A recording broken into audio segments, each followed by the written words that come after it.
నమస్కారం. ఈరోజు మనం బంగారం గురించి మాట్లాడుకుందాం. అందరికీ తెలిసిందే అనుకుంటాం గానీ దాని గురించి కొన్ని ఆశ్చర్యపరిచే విషయాలు, అంతగా తెలియని నిజాలున్నాయి. అవునండి. బంగారమంటే కేవలం ఆ మెరుపు, ఆ విలువ మాత్రమే కాదు. కరెక్ట్. మన దగ్గరున్న సమాచారం చూస్తే దాని లక్షణాలు, అసలదెక్కడ్నించొచ్చిందో, ఇలాంటి విషయాల్లో చాలా ఆసక్తికరమైన అంశాలున్నాయి. అవేంటో కొంచెం లోతుగా చూద్దాం. తప్పకుండా. బంగారం వెనుక ఉన్న ఆ సహజ అద్భుతాలు, ఆ సైంటిఫిక్ విషయాలు, వాటిని విశ్లేషిద్దాం. సరే, అయితే మొదలు పెడదాం. నన్ను చాలా ఆశ్చర్యపరిచిన విషయమేంటంటే, స్వచ్ఛమైన బంగారాన్ని తినొచ్చట. నిజంగానా? నిజమేనండి. స్వచ్ఛమైన 24 క్యారెట్ల బంగారం. అది రసాయనికంగా చాలా జడమైనది, ఇనర్ట్ అంటాం కదా. ఇనర్ట్ అంటే? అంటే అది మన శరీరంలో దేనితోనూ పెద్దగా రియాక్ట్ అవ్వదు, అందువల్ల విషపూరితం కాదు. అందుకే కొన్ని ఖరీదైన స్వీట్స్లో, డ్రింక్స్లో అలంకరణ కోసం వాడతారు, సన్నని రేకులుగానో పొడిగానో. ఓహ్, కేవలం అలంకరణ కోసమే అనమాట. దానికి రుచిగాని పోషకాలుగాని ఉండవు కదా? అస్సలుండవు. కేవలం చూడటానికి ఆకర్షణీయంగా ఉంటుందని అంతే. దాని ఆ రసాయనిక స్థిరత్వం వల్లే అది సురక్షితం. ఆహా, ఇదే లక్షణం దానికి వేరే ప్రయోజనాలను కూడా ఇస్తుందా? ఇందాక అన్నారు కదా. ఖచ్చితంగా. దాని జడత్వం అంటే ఆ తుప్పు పట్టకపోవడం అనే గుణం వల్లే కదా వేల ఏళ్లనాటి బంగారు వస్తువులు కూడా ఇంకా మెరుస్తూ ఉంటాయి. నిజమే నిజమే. ఇదే లక్షణం ఎలక్ట్రానిక్స్లోనూ, స్పేస్ టెక్నాలజీలో కూడా చాలా ముఖ్యం. దాని గురించి తర్వాత మాట్లాడుకుందాం. Okay okay. మరి అసలు ఈ బంగారం భూమి మీదకి ఎలా వచ్చింది, ఎక్కడ పుట్టింది? ఇది చాలా ఇంట్రెస్టింగ్గా ఉంటుంది. ఇక్కడే అసలు విషయం ఉంది. మామూలుగా నక్షత్రాల్లో జరిగే న్యూక్లియర్ ఫ్యూజన్లో, అంటే కేంద్రక సంలీన చర్యల్లో ఐరన్ వరకే మూలకాలు తయారవుతాయి. అవును. కాని బంగారం లాంటి బరువైన మూలకాలు ఏర్పడాలంటే ఇంకా చాలా తీవ్రమైన పరిస్థితులు కావాలి. తీవ్రమైన పరిస్థితులు అంటే ఎలాగా? అంటే సూపర్నోవా విస్ఫోటనాలు జరిగినప్పుడు, అంటే పెద్ద నక్షత్రాలు పేలిపోయినప్పుడు, లేదా న్యూట్రాన్ స్టార్స్ ఢీకొన్నప్పుడు అప్పుడొచ్చే అపారమైన శక్తి, ప్రెషర్ వల్ల బంగారం లాంటివి తయారవుతాయి. అబ్బో!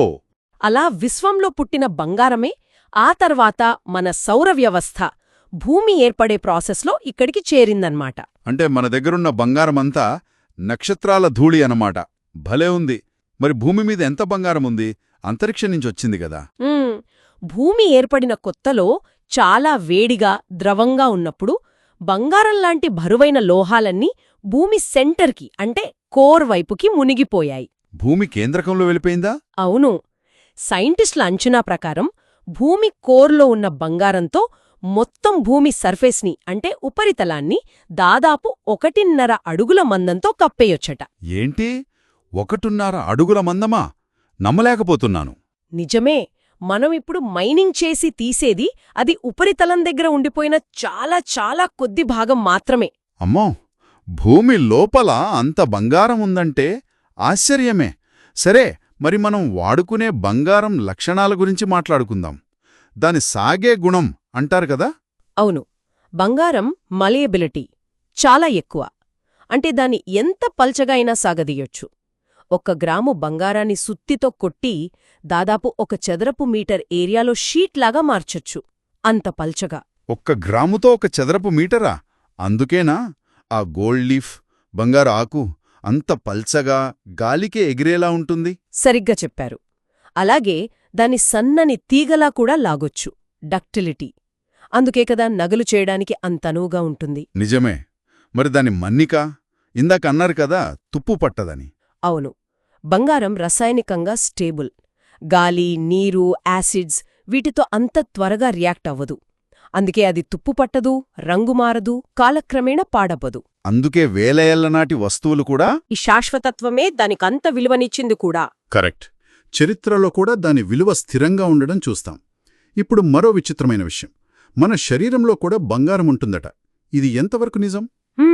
ఇది కూడా నిజమే, కానీ చాలా చాలా తక్కువ మోతాదులో. ఒక యావరేజ్ మనిషి శరీరంలో, ముఖ్యంగా రక్తంలో అనుకుంటా, సుమారు 0.2 మిల్లీగ్రాముల బంగారం ట్రేసెస్ ఉంటాయని అంచనా. 0.2 మిల్లీగ్రాములా? చాలా తక్కువ. అవును.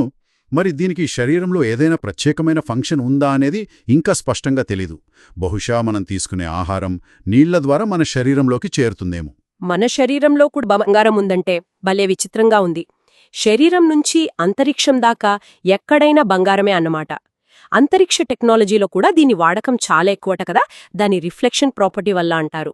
అవునవును, బంగారం లైట్ని, ముఖ్యంగా ఇన్ఫ్రారెడ్ రేడియేషన్ని అంటే పరారుణ కిరణాలని బాగా రిఫ్లెక్ట్ చేస్తుంది. ఓ అందుకే నాసా ఆస్ట్రోనోట్స్ హెల్మెట్ వైజర్ల మీద, అంటే ఆ ముందుండే గాజు మీద పల్చగా బంగారు పూత వేస్తారు. అది సూర్యుడి నుంచి వచ్చే హానికారమైన రేడియేషన్ని, వేడిని వెనక్కి పంపి వ్యోమగాముల కళ్లను, ముఖాన్ని కాపాడుతుంది. అద్భుతం. అంతేకాదు, దాని ఎలక్ట్రికల్ కండక్టివిటీ అంటే విద్యుత్ వాహకత కూడా చాలా బాగుంటుంది. మళ్ళీ తుప్పు పట్టదు కదా, అందుకని శాటిలైట్స్లో, సెన్సిటివ్ ఎలక్ట్రానిక్ సర్క్యూట్స్లో కూడా విరివిగా వాడతారు. వావ్! అంటే బంగారం అంటే కేవలం డబ్బు, నగలు అనే కాదు. దాని పుట్టుక నక్షత్రాల్లో ఉంది, భూమి గర్భంలో అపారంగా ఉంది, మన శరీరంలో కొద్దిగా ఉంది, అంతరిక్షంలో ప్రొటెక్షన్ ఇస్తోంది. దాని లక్షణాలు కూడా అసాధారణం. ఈ బంగారం కథ చాలా పెద్దదే. నిస్సందేహంగా. ముగింపుగా ఒక ఆసక్తికరమైన విషయం చెప్తాను. కొన్ని మొక్కలు నేలలో ఉన్న అతి సూక్ష్మమైన బంగారు పార్టికల్స్ని వాటి వేర్ల ద్వారా పీల్చుకోగలవని రీసెర్చ్లో తెలిసింది. మొక్కలు బంగారాన్నా? ఎలా? అవును, దీన్ని ఫైటోమైనింగ్ అంటున్నారు.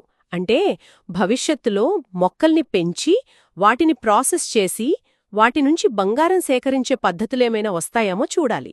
మొక్కల నుంచి బంగారం తీయడమా? ఇది నిజంగా చాలా కొత్తగా ఉంది. ఊహించడానికే విచిత్రంగా ఉంది. ఎంతవరకు వర్కౌట్ అవుతుందో మరి. మొత్తానికి బంగారం గురించి ఈరోజు చాలా అబ్బురపరిచే విషయాలు తెలిసాయి.